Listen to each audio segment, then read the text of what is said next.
వైజాగ్లో south India hotels association 3 రోజుల annual convention జరుగుతోంది. ఈ కన్వెన్షన్కు 7 రాష్ట్రాల టూరిజం మంత్రులు హాజరవుతున్నారు. టూరిజంలో వైజాగ్ ఇంకా అభివృద్ధి కావాలని South India hotels association president Shyamraj తెలియజేశారు. ఎయిర్ కనెక్టివిటీ తక్కువగా ఉందని, నైట్ టైం పెంచాలని కోరుతున్నారు. మరిన్ని డీటెయిల్స్ మా ప్రతినిధి రాజు అందిస్తారు.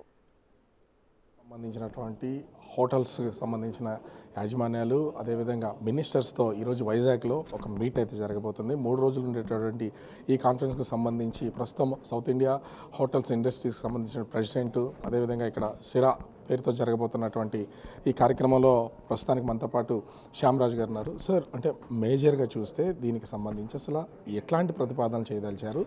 ఇంతకుముందు ఎప్పుడన్నా ఇక్కడ ఈ మీట్ ఏమైనా జరిగిందా, లేకపోతే వేరే ప్లేసెస్ జరిగింది? ఇదే ఫస్ట్ టైం ఇక్కడ జరగడం?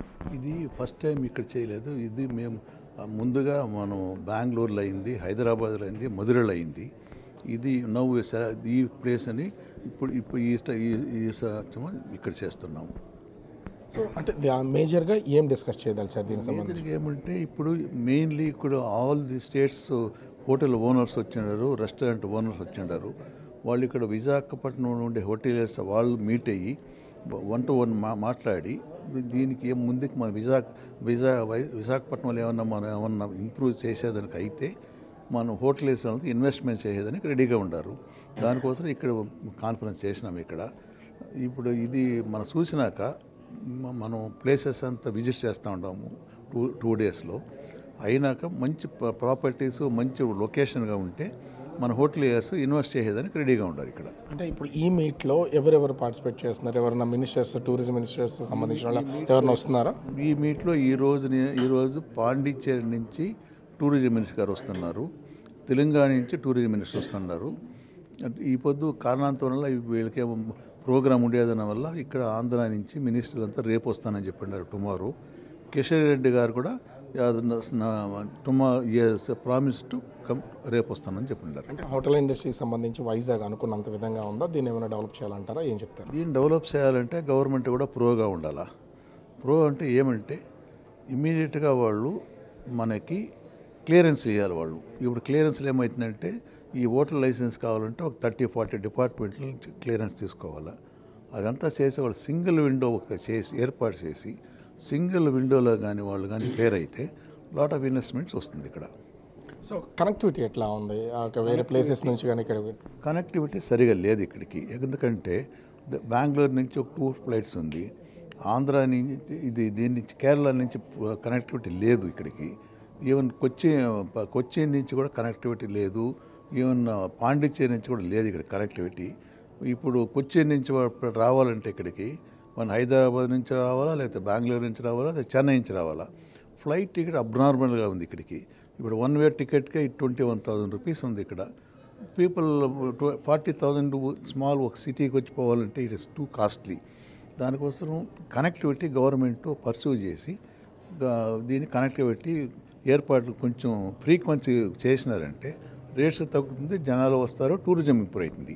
సో ప్రస్తుతం మనతో పాటు స్వామి గారు ఉన్నారు. అంటే మేజర్గా చూస్తే ఇక్కడికి సంబంధించి పూర్తి స్థాయిలో అంటే అటు హోటల్ ఇండస్ట్రీ కానీ టూరిజం ఇండస్ట్రీ కానీ డెవలప్మెంట్ అనేది చాలా తక్కువగా కనిపిస్తున్నట్లుగా కనిపిస్తుంది. అంటే దీన్ని డెవలప్ చేసుకుంటూ పూర్తి స్థాయికి తీసుకెళ్లాలంటే ఏం చేయాలంటే ప్రతిపాదనలు గవర్నమెంట్కి ఆల్రెడీ కేంద్ర ప్రభుత్వానికి, రాష్ట్ర ప్రభుత్వానికి టూరిజం శాఖ మంత్రులు మరియు ఫైనాన్స్ మినిస్టర్ గారు కూడా ప్రతిపాదనలు ఇవ్వడం జరిగింది. మొన్న కేంద్ర ఫైనాన్స్ మినిస్టర్ గారు విజయవాడ రావడం జరిగింది. ఒక 45 మినిట్స్ మాకు ఇంటరాక్షన్ ఇచ్చారు AP chamber with AP hotels association. మాకున్న ప్రాబ్లమ్స్ అన్నీ అంతా చర్చించాం. కొన్ని చేయగలం, కొన్ని చేయలేమంది. Hotel industry, hotel management training, staff training colleges కావాలని అడిగాం. అది ఇంప్లిమెంట్ చేస్తామని చెప్పారు. ప్లస్ రకరకాలుగా ఇప్పుడు GST ఉంది చిన్న హోటల్స్కి, అటు కొద్ది రాయితీలు ఇమ్మని అడిగాం, అది చేస్తామని అన్నారు.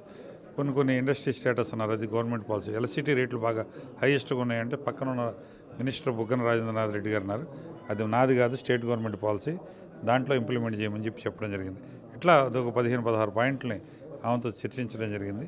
అట్లాగే టూరిజం శాఖ ఇండస్ట్రీ స్టేటస్ ఇవ్వమని అడిగినప్పుడు ఇండస్ట్రీ స్టేటస్ ఇవ్వాలంటే ఏమేమి కావాలని అన్నప్పుడు మిగతా రాష్ట్రాల్లో ఎక్కడైనా ఇచ్చారా అని principal secretary Yuvraj plus minister మాతో ఒక ఇంటరాక్షన్ మీటింగ్ పెట్టారు విజయవాడలో.